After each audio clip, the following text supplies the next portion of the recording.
হচ্ছে বিগত কয়েকদিন ধরেই আমরা দেখছি সাব্রুমের প্রাক্তন বিধায়ক শঙ্কর রায় বিভিন্ন প্রশাসনিক কাজ পরিদর্শন, স্কুলগুলোর মধ্যে ভিজিট, তার শিক্ষক শিক্ষার্থীদের সঙ্গে মিটিং করা ইত্যাদি আমরা দেখছি। কিন্তু প্রশ্ন হচ্ছে, শঙ্কর রায় প্রশাসনের কোন পোস্টে আছেন, প্রশাসনের কোন পদে আছেন, কোন এখতিয়ারে, কোন পদের এখতিয়ারে উনি এইসব প্রশাসনিক কাজ করে থাকেন? আমাদের জানেন আপনারা, সাব্রুমের বিধায়ক হচ্ছেন বর্তমানে আমাদের রাজ্যের বিরোধী দল নেতা জিতেন চৌধুরী।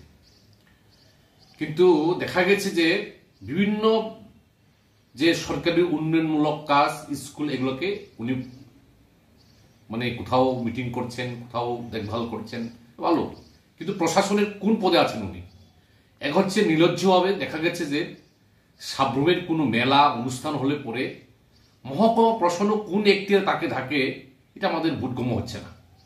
অন্যদিকে হচ্ছে এই লোকটা দাবি করছে সাব্রুমের মধ্যে বিভিন্ন রকমের উনি উন্নয়ন করেছেন, কিন্তু সাব্রুমে কি এমন কাজ করলো যে সরকার থাকার সময়, উনি যখন বিধায়ক থাকার সময় কোনো কাজই করতে পারেনি? যা কিছু হয়েছে এটা বামফ্রন্ট সরকারের প্রকল্পই ছিল, বামফ্রন্ট সরকারের সময় এই প্রকল্পগুলি শুরু হয়েছিল।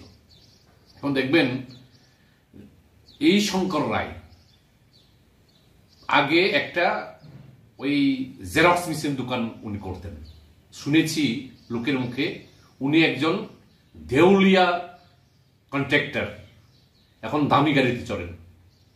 2-3 দিন হলে পরে নতুন নতুন বিলাসবহুল গাড়ি, নতুন নতুন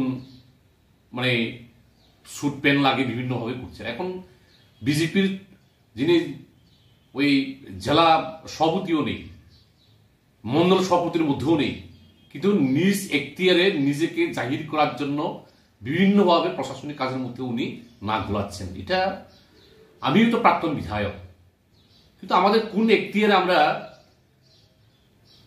ওই প্রশাসনিক কাজ আমরা দেখভাল করতে পারি? হ্যাঁ, আমরা কোনো কোথাও দোষ হলে, ত্রুটি হলে পরে আমরা এটাকে সরকারের নজর নিয়ে যেতে পারি, কিন্তু উনি প্রশাসনিক কাজের মধ্যে নাক গলাচ্ছেন, প্রশাসনিক ভাবে তদারকি করছেন। এটা সাব্রুমের মানুষ, সাব্রুমের জনগণ এটা প্রশ্ন তুলছেন, এই শঙ্কর রায় কৃষির এখতিয়ারে কোন পদে থেকে তাদের এই সবগুলো কাজ করছেন?